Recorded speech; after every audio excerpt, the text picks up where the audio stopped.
you'd please stand and join together now as we sing hymn number 580, Lead On, O King Eternal.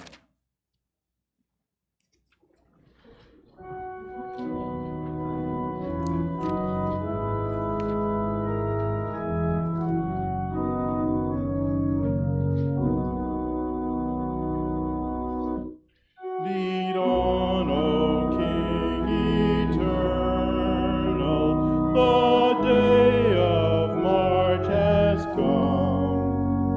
Henceforth in fields of conquest, thy tent shall be our home.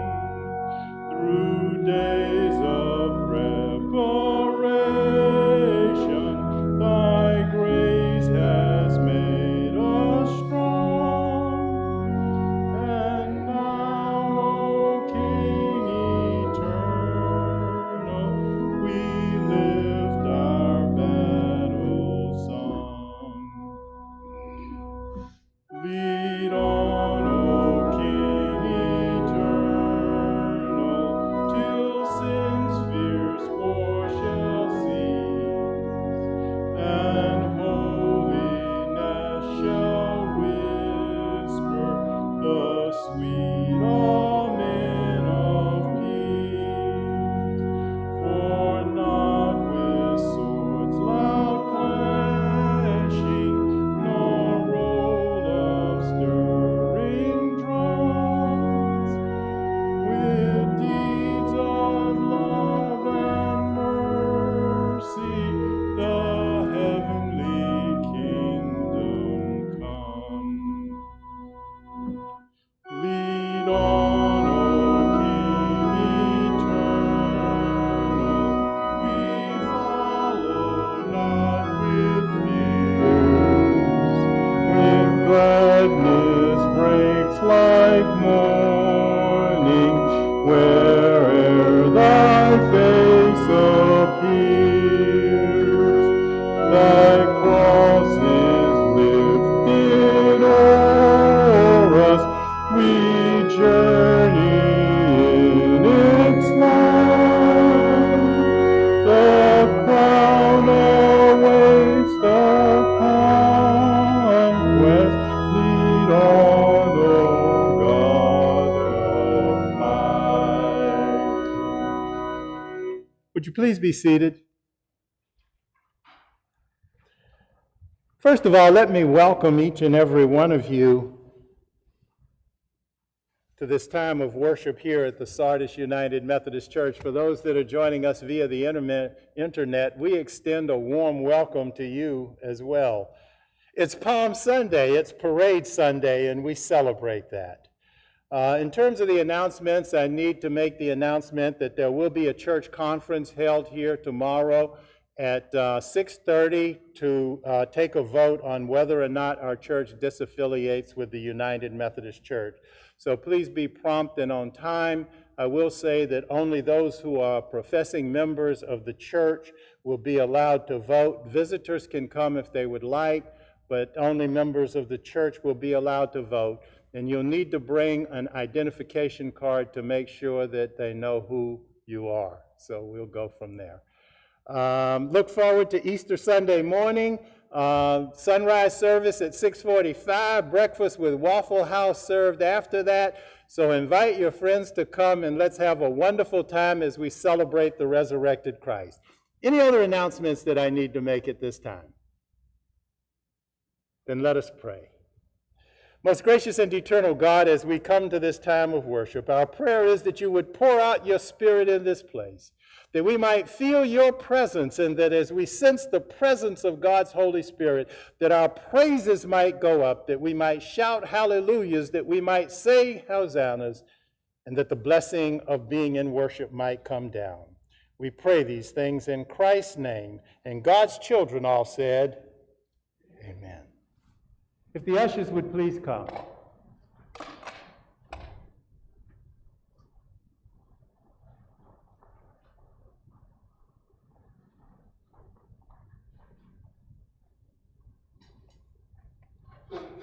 Let us Let us pray. Lord God, you have given us a mission. You have given us a mission to go make disciples. We do that by the things that we do, the people that we serve, the hungry that are fed, the naked that are clothed, the sick that are healed and comforted. And you have given us resources to do that. We give back to you a portion of that which you have given us, that we might carry out that mission. This is our prayer, and we ask it in Christ's name. Amen.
Would you please stand?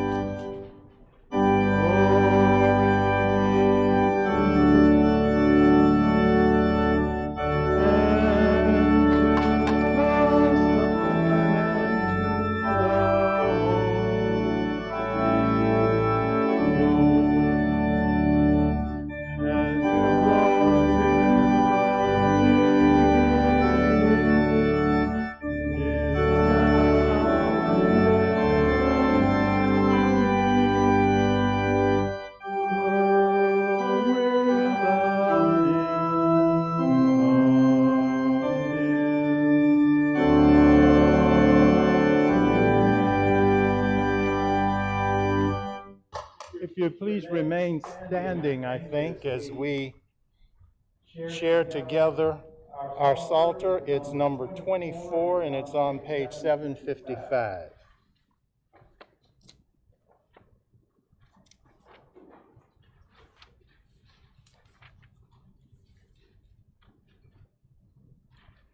The earth is the Lord's and the fullness thereof. For God has founded it upon the seas and established it upon the rivers. Who shall ascend the hill of the Lord?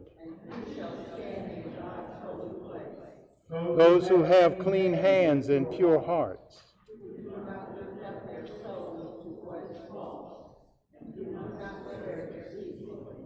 They will receive blessing from the Lord. Such is the generation of those who seek the Lord. Lift up your heads, O gates, and be lifted up, O ancient doors, that the ruler of glory may come in. The Lord strong and mighty, the Lord mighty in battle. Lift up your heads, O gates, and be lifted up, O ancient doors, that the ruler of glory may come in.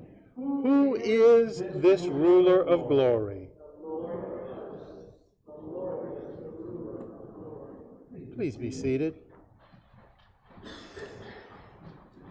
We've come to the time in our worship service where we can have our prayer and have a talk with God. So I'm going to give us just a moment of silence. You know, I think I'm led to do something. We're going to have a vote tomorrow about something that's significant in the life of the church. So I'm going to ask if there are those of you who'd like to come and kneel at the altar at this time, and just let's have a prayer, that we should do that. So if you feel so led, please come. And if not, just reach out and touch somebody and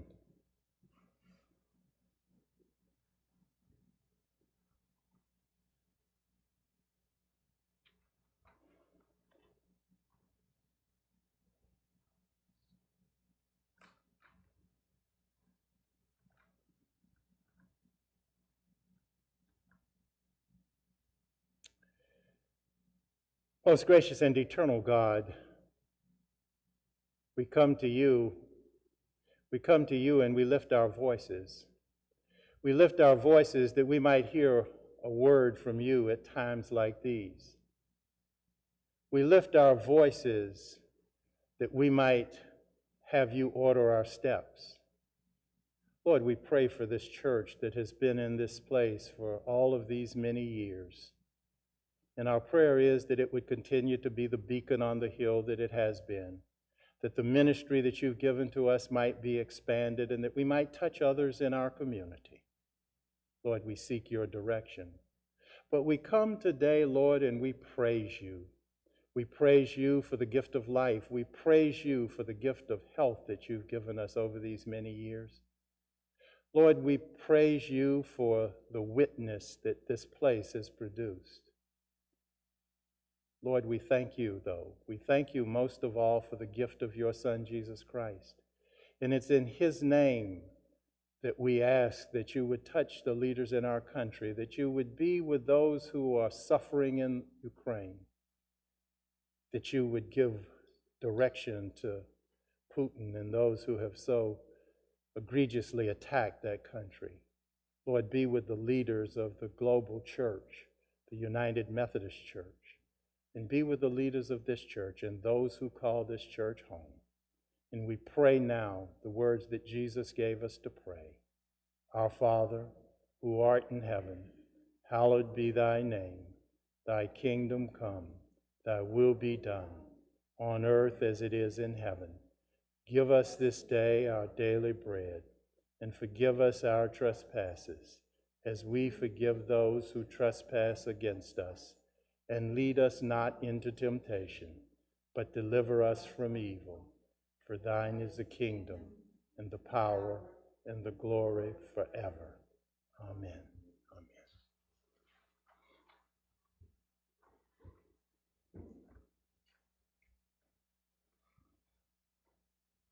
We're not going to sing today. I just want to give you some time to meditate on the words of this song, Hosanna, Loud Hosanna. It's hymn number 278.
Our scripture lessons this morning come from two different verses in the Bible. First, I'll read from Luke, the 19th chapter, beginning at the 28th and reading through the 40th verses, and then from Matthew, the 27th chapter, the 15th through the 23rd verses. Hear God's word. After he had said this, he went on ahead, going up to Jerusalem. When he had come near Bethphage and Bethany, at the place called the Mount of Olives, he sent two of the disciples ahead, saying, "Go into the village ahead of you, and as you enter, you will find tied there a coat that has never been ridden. Untie it and bring it here. If anyone asks you why you are untying it, just say this: the Lord needs it." So those who were sent departed and found it as he had told them. As they were untying the coat, its owners asked, "Why are you untying the coat?" They said, "The Lord needs it." Then they brought it to Jesus, and after throwing their cloaks on the coat, they set Jesus on it. As he rode along, people kept spreading their cloaks on the road. As he was now approaching the path down from the Mount of Olives, the whole multitude of disciples began to praise God joyfully with a loud voice for all the deeds of power that they had seen, saying, "Blessed is the King who comes in the name of the Lord. Peace in heaven and glory in the highest heaven." Some of the Pharisees in the crowd said to him, "Teacher, order your disciples to stop." He answered, "I tell you, if these were silent, the stones would shout out." And then from the Gospel of Matthew, the 27th chapter, beginning at the 15th and reading through the 23rd verses. Now at the festival, the governor was accustomed to release a prisoner for the crowd, anyone whom they wanted. At that time, they had a notorious prisoner called Jesus, Barabbas. So after they gathered, Pilate said to them, "Whom do you want me to release to you? Jesus Barabbas, or Jesus who is called the Messiah?" For he realized that it was out of jealousy that they had handed him over. While he was sitting on the judgment seat, his wife sent word to him, "Have nothing to do with that innocent man, for today I have suffered a great deal because of a dream about him." Now the chief priest and elders persuaded the crowds to ask for Barabbas and to have Jesus killed. The governor again said to them, "Which of these two do you want me to release for you?" And they said, "Barabbas." Pilate said to them, "Then what should I do with Jesus who is called the Messiah?" All of them said to him, "Let him be crucified." Then he asked, "Why? What evil has he done?" But they shouted all the more, "Let him be crucified." The word of God for the people of God.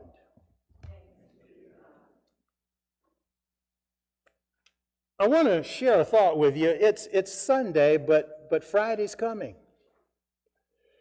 As we come this morning, I invite you to strap on your sandals and pull your robes over your heads and journey from the top of the Mount of Olives to the hill of Calvary. With that picture, the picture of this journey in your mind, consider the thought, it's Sunday, but Friday is coming. This morning, our scripture begins with a picture of a parade, and everybody loves a parade. We love parades because they represent special times and special events. Recently in Atlanta, we had a parade to celebrate the World Series champions of the Atlanta Braves. We also celebrated the Bulldogs winning the NCAA football championship. At least some of us did. There may have been others who didn't think that was so good. Some number of years ago, before I was born, in New York City, there was held a ticker tape parade to celebrate the victory of World War II. Every year, many cities have Thanksgiving parades and Christmas parades. And I grew up in a town that was very, very near a little place called Thunderbolt that was just outside of Savannah. And in Savannah, every year, there is a huge celebration of St. Patrick's Day. In fact, they even dye the river green. You can also get green beverages that I won't mention in some of the places down where the celebration goes on. As I begin, what all of these parades have in common is that they are celebrations of something that is past history. However, the parade that was celebrated on that first Palm Sunday is a different kind of parade. It is a parade not of something that's happened, but rather it is a parade in anticipation of something that the participants want to happen. I'm sure that you have heard the Palm Sunday story many times. In many churches, we act it out on Palm Sunday when we have the young people come in and share the palms with all of the people who are worshiping in that service. Visualize, if you will, those along the route that Jesus is traveling. Those that come waving palm branches, throwing down their coats, throwing down their cloaks. Let me see if I can express that in today's vernacular. It would be Talbots and Ralph Lauren and Joseph A. Bank. You know, you get the picture of what I'm talking about. It would have been the red carpet kind of treatment. Red carpet of a processional making way for the Messiah. People shouting and cheering as we sang, as we listened to the song, Hosanna, Hosanna, blessed is he who comes in the name of the Lord. This is a cheer of anticipation. I can imagine that as Jesus rose, the excitement grew, excitement that something great was going to happen. The word Hosanna, you understand, literally means save us now.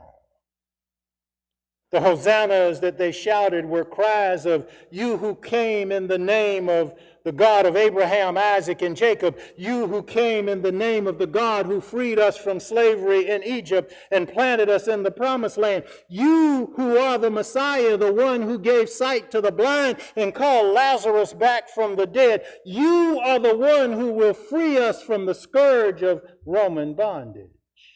This was a parade of anticipation. I can imagine the energy that was expressed the closer he got to Jerusalem. You know, being a part of a crowd can be a powerful experience. Let me share a personal experience with you of how that works. The time frame was the early 60s. I was a second-year student at South Carolina State College in Orangeburg, South Carolina.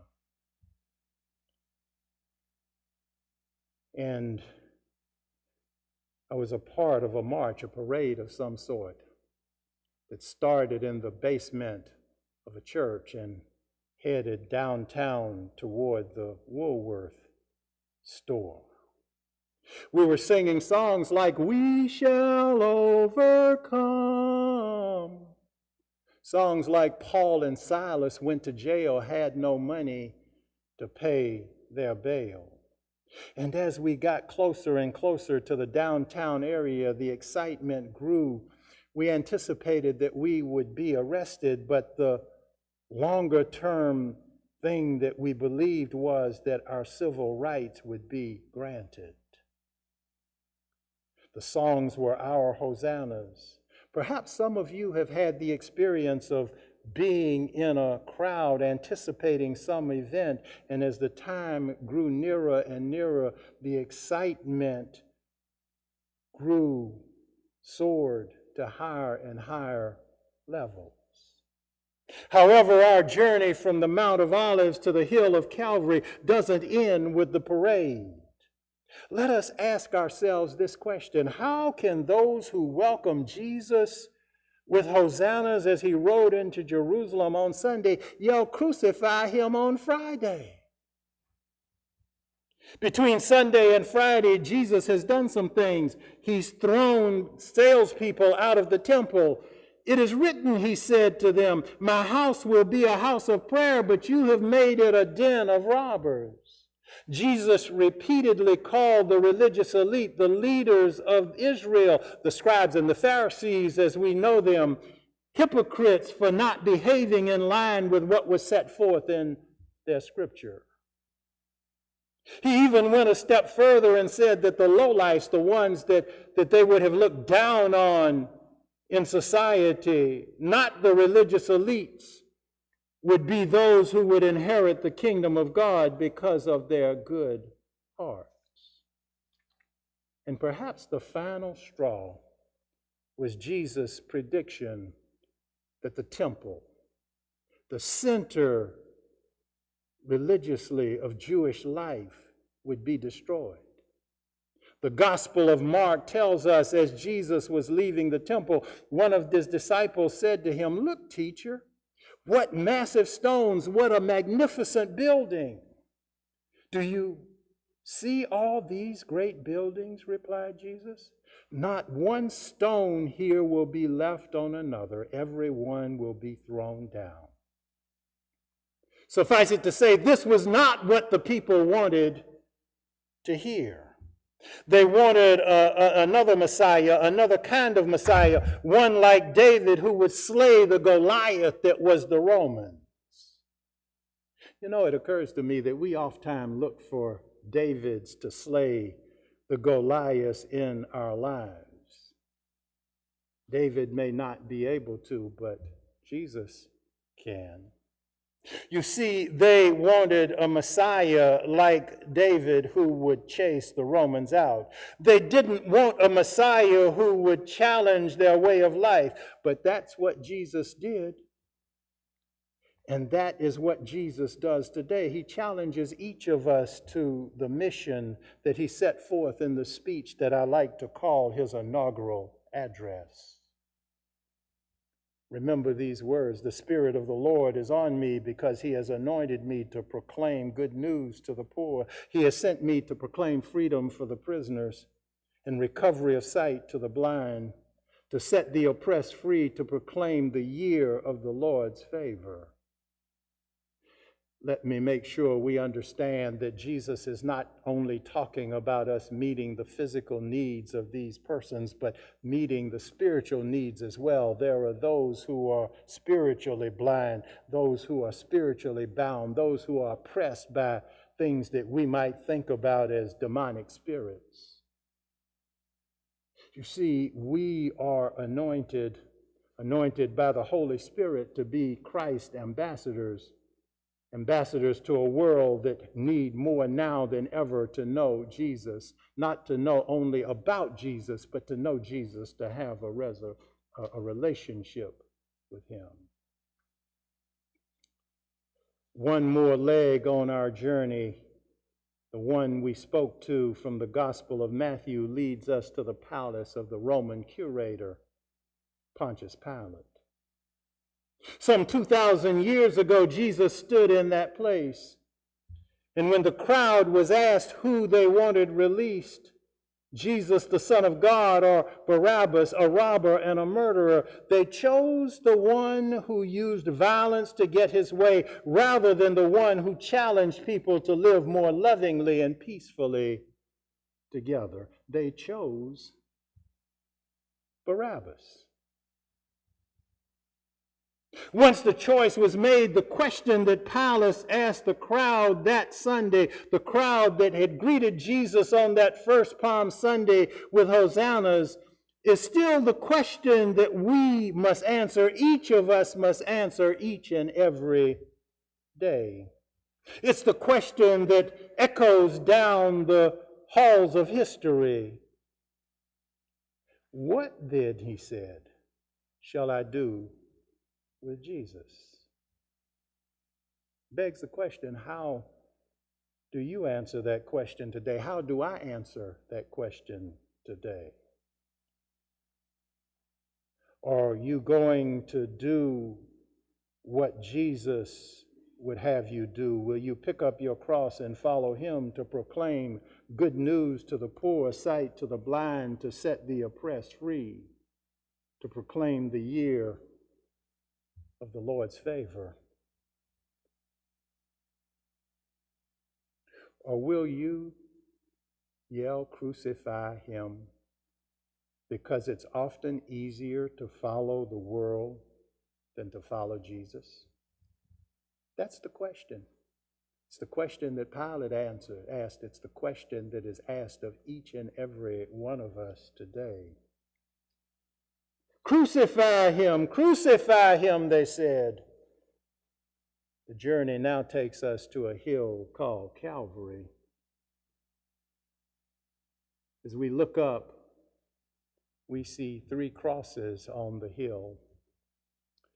I call these crosses the 3 R's of Calvary. You see, one cross is the cross of rebellion.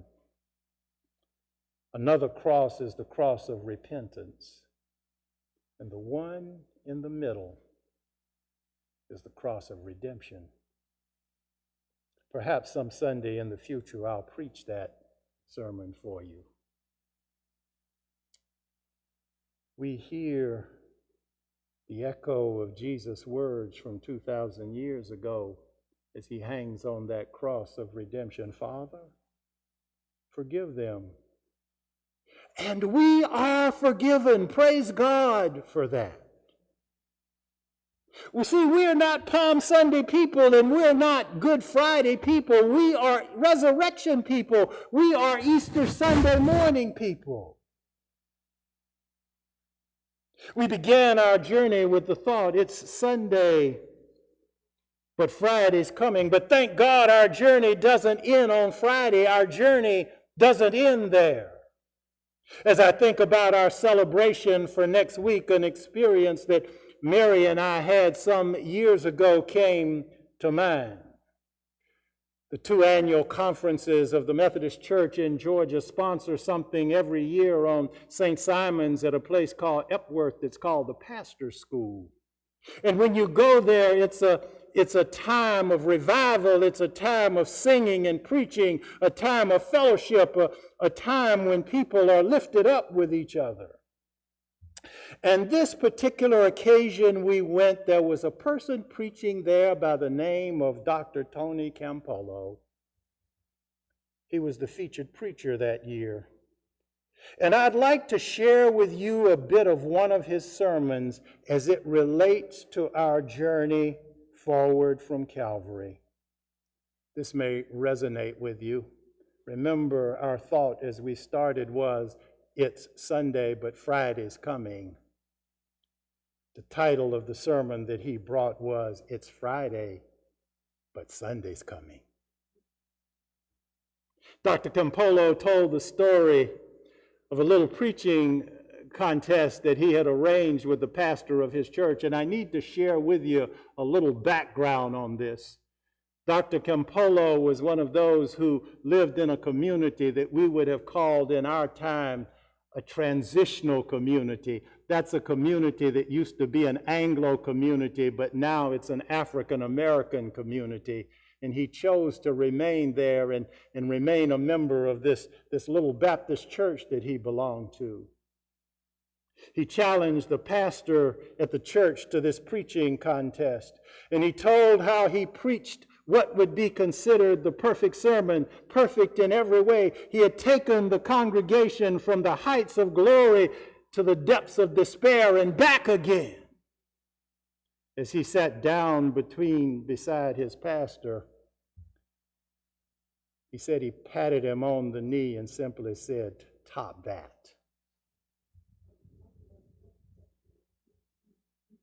The older black pastor looked at him and said, "Boy, watch the master."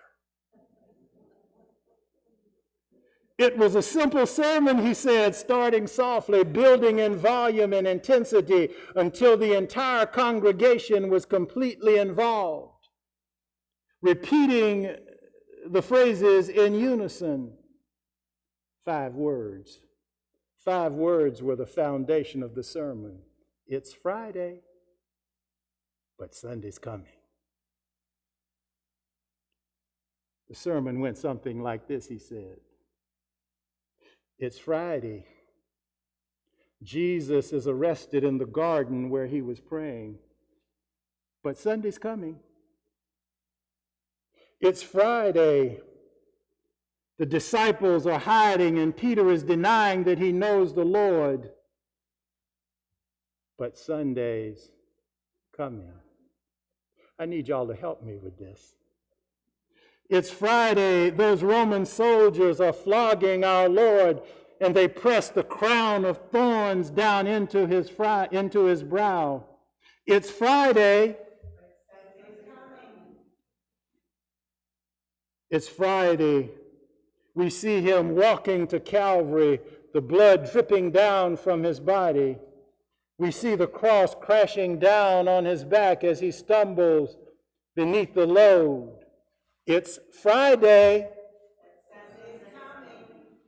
It's Friday. We see those Roman soldiers driving the nails into the feet and hands of my Lord and hear my Jesus cry, Father, forgive them. It's Friday. It's Friday and Jesus is hanging on the cross, bloody and dying. It's Friday. It's Friday and Jesus is hanging on the cross. Heaven is weeping and hell is partying. But that's because it's Friday and they don't know. My brothers and sisters, it's Sunday and Friday's coming. But we know our journey doesn't end there. It doesn't end there. We may be moving toward Friday, but it's Friday and Sunday's coming. Let us pray. Lord God, we know that this week we're headed to Friday, but we also know that we're not Friday people, that we're Easter Sunday people. And Lord, we praise you that along with that congregation in Philadelphia, we can say it's Friday, but Sunday's coming. Lord, we thank you for our Lord Jesus Christ and the sacrifice that he made on Calvary, that we might have the victory over sin and death, that we might have life eternal, that we might have the opportunity to live with him eternally.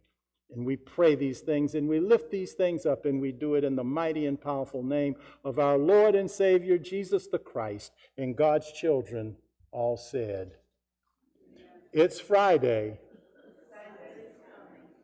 Would you please stand as we sing together, Jesus Keep Me Near the Cross. It's hymn number 301.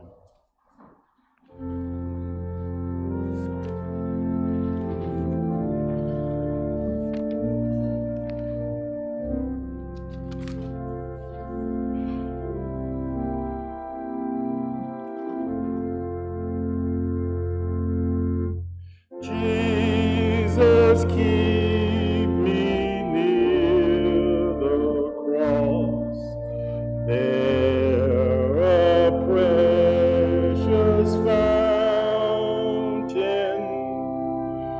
free to all a healing stream, flows from Calvary's mountain.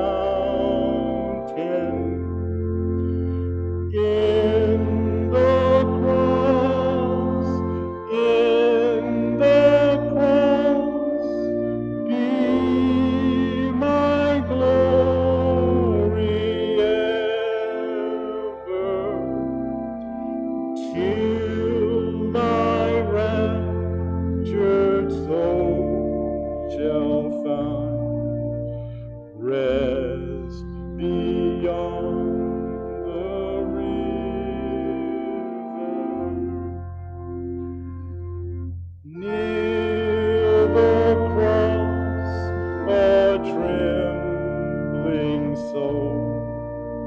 love and mercy found me.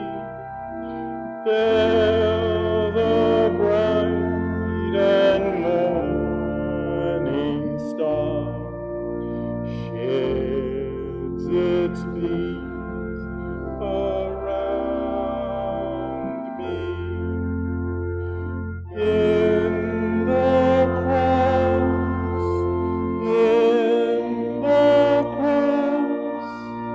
be my glory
golden strand, just beyond the